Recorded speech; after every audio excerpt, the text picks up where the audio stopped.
Hi, I'm Michael Appel. The second report to come out of the state capture inquiry has two parts. One looking at Transnet and one at state arms manufacturer Denel. If you haven't yet watched the explainer we did on Transnet, we'll put a link in the description below. This is a new format we're trying at Biz News. If you like it and you find it interesting or useful, please let us know in the comment section below and we'll do more of these. Let's get to part 2 of the second state capture report.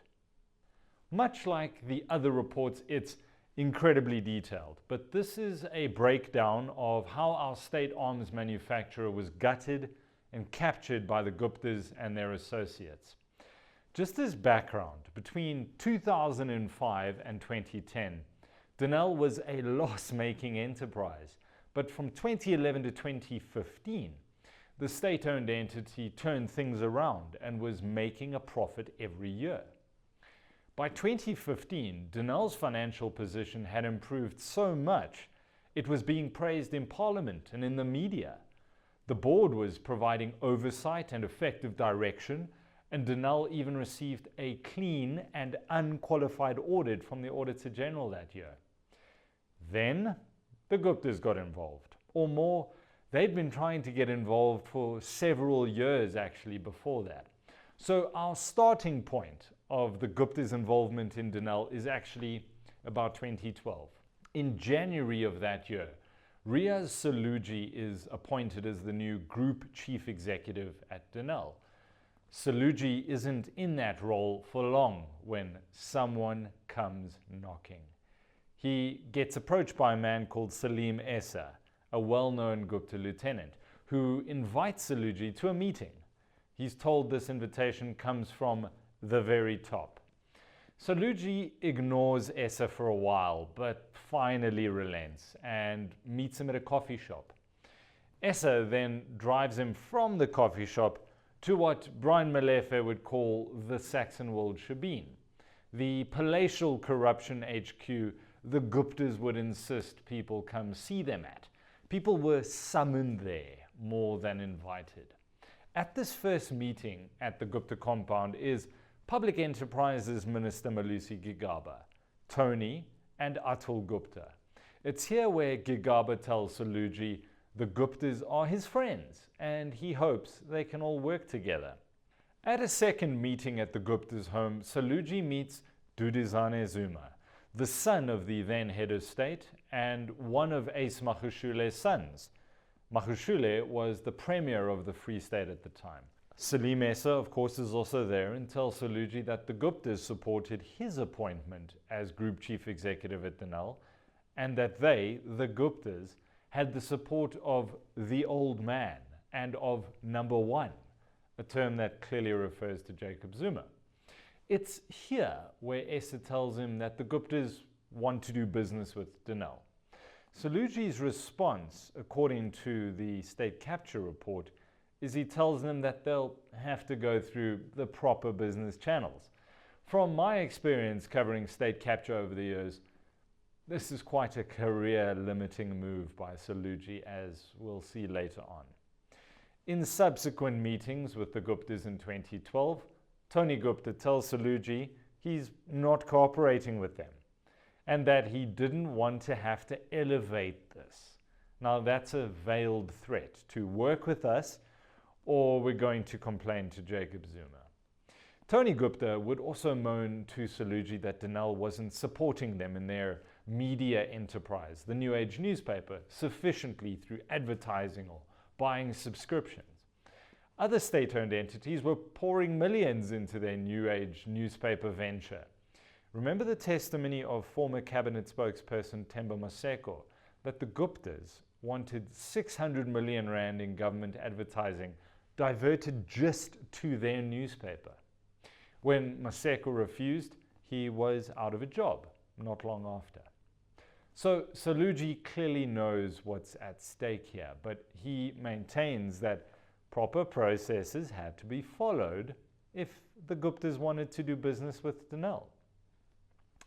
The Guptas needed to get into the industry, so they turned their gaze on a well-known, well-run, well-respected company in the industry called VR Laser. It was a functioning company that was used as a vehicle through which the Guptas would achieve their capture of Denel. Regarding all these meetings, the report says that, quote, "There is no doubt that the Guptas brought Gigaba to these meetings to show Saluji that Gigaba was a mere tool in their hands, a dupe, who would do their bidding and from whom Saluji could expect no protection."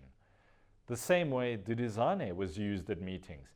He'd sit there silently but be an ever-present reminder that anyone's non-cooperation would see them being reported to Daddy. The Guptas even introduced Saluji to one Daniel Mancha, a man who'd be appointed as the Danelle board chairperson in 2015. Now, one thing about Mancha, he was a former attorney of record for former President Jacob Zuma, and he'd actually been struck off the roll in 2007 for alleged dodgy dealings involving his trust account and clients' money being unaccounted for. Now, the Guptas introduced Saluji to Mancha before his appointment to that very powerful position at Danelle was even made public. They clearly knew something nobody else did. This, of course, is a pattern. It's a hallmark of the Guptas that they always knew in advance when changes would be made to cabinet, begging the question, who was actually calling the shots? Zuma at the Union Buildings, or the Guptas from Saxonwold through Zuma at the Union Buildings? In May 2014, Malusi Gigaba is replaced as Public Enterprises Minister by Lynne Brown. Saluji's relationship was good with Brown. Why wouldn't it be? In 2015, Danelle's order book was singing to the tune of 35 billion rand, with 200 million rand in net profit that year. In Brown's address to Danelle's AGM in late July 2015, she praised Saluji, even suggesting he be seconded to Eskom to go help them out there. Zondo's report makes the point that Brown's comments are ironic, as 2 months later, Saluji and 2 other officials are suspended by the new board under very strange circumstances, and they're never given a disciplinary hearing despite being placed on suspension for 9 months. They're offered payouts if they would just leave Danelle. They opted to stay, and they wanted to clear their names of these dubious allegations of fraud and malfeasance. Ultimately, they were pushed out of Danelle, with Saluji receiving a 2.6 million rand settlement agreement. The chief financial officer received a payout of 8.4 million rand to go, and the company secretary, 1.6 million rand to just go away. One of Lynne Brown's first big moves at Danelle was to replace the entire board in September 2015. Actually, all except for one, Johannes Motseki. He's a former treasurer of the Mkhonto Sizwe Military Veterans Association, the MKMVA. And he also happens to be a Gupta business partner from 2010 already in a uranium mining venture called Shiva Uranium. That's right, the Guptas were mining uranium. It makes you think twice about why Zuma's government pushed so hard to get us involved in a R1 trillion nuclear deal with Russia. Who would have benefited the most from a deal like that? A family that just happened to be mining uranium, I wager. So the new board is said to have no skills or expertise.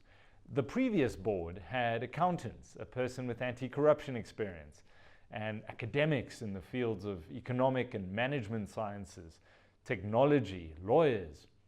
All of these people were cut, except for the one person who had existing business ties with the Guptas. Brown would also do something extraordinary. She announced the names of the new Audit and Risk Committee.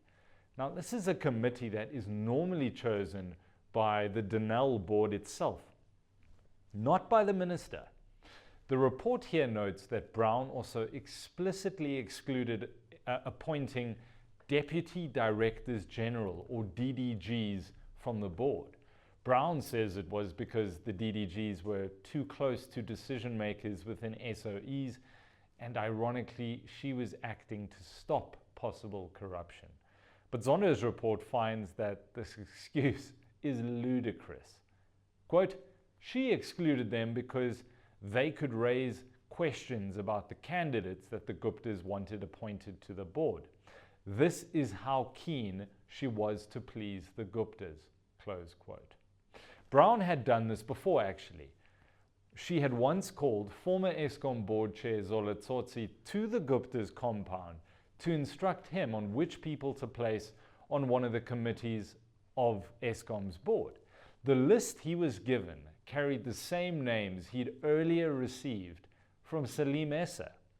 The report notes that Tsotsi appears to have had some relationship with the Guptas, but when that soured, he was replaced by Dr. Benin Gobane, yet another person with links to the Guptas. Brown's composition of the 2015 board would go before the deployment committee of the ANC. The report makes the observation that, quote, the deployment committee of the ANC approved a board which consisted of a majority of members who were connected with the Guptas, close quote. Danelle's board chairperson, the disgraced attorney Danelle Mancha, was asked by the state capture inquiry why the Guptas paid for his trips to India and Dubai in October 2015. Mancha gave no logical explanation. The Zondo report finds that, quote, the conclusion is irresistible. The overseas travel was quid pro quo for Mancha's services in effecting the capture of Denel. As for Mr. Mancha, the report says he was not duped into acting as he did. He was a witting agent of state capture. Now, back to VR Laser and Danelle for a second.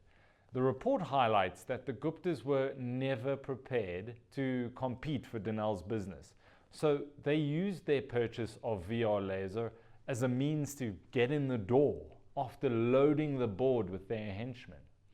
The Guptas' plans went beyond just scoring unlawful tenders from Danelle. On 9 December 2015, National Treasury officials meet with Danelle executives to discuss a recent announcement that the SOE was entering into a joint venture with VR Laser Asia. The sole shareholder in that company is, surprise, surprise, Salim Essa. It was a shell company registered in Hong Kong with zero proven track record, set to make billions if the JV was approved. A joint venture of this nature, looking to exploit markets in Asia and in the Pacific, needed Treasury and Public Works' approval. It had neither. A stumbling block, seemingly, to not only this deal, but to the nuclear deal, was Finance Minister Nhlanhla Nene. That very day, the 9th of December 2015, he's fired by Zuma and replaced by Weekend Special Des van Rooyen, who's now looking to challenge the state capture inquiry's report, by the way. Van Rooyen is in the office for only 4 days, in which time Danelle sought to rush the JV approval application through. But luckily for us, Van Rooyen was removed faster than the creaky wheels within government could turn. As for Public Enterprises Minister Lynne Brown, Brown testified before the inquiry that she did not know, nor had she ever spoken to Salim Essa before. But pesky cell phone records found she actually had 8 telephone conversations with him. Another 12 calls were put through to Brown's number by Essa, but she didn't pick up. All the calls happened between the period where a new, rather Gupta-compliant board was being installed at Eskom, as well as at Danelle. The report states, quote, Brown was a witting participant in the Gupta scheme to capture Danelle and Eskom. In its recommendations, the report states that it cannot be left to politicians, or the ANC's deployment committee in other words, to choose who is placed on SOE boards, or who becomes the chief executive or the chief financial officer at state-owned entities.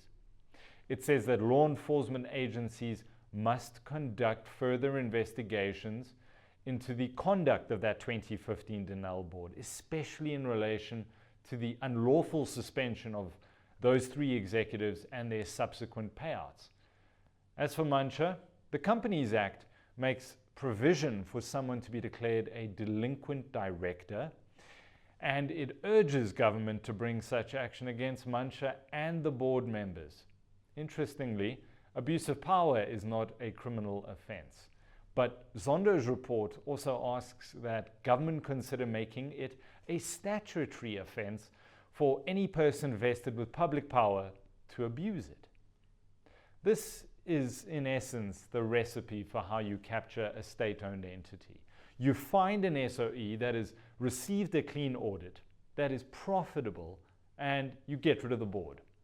You then have a pliable minister in place to strong-arm executives who put up a fight.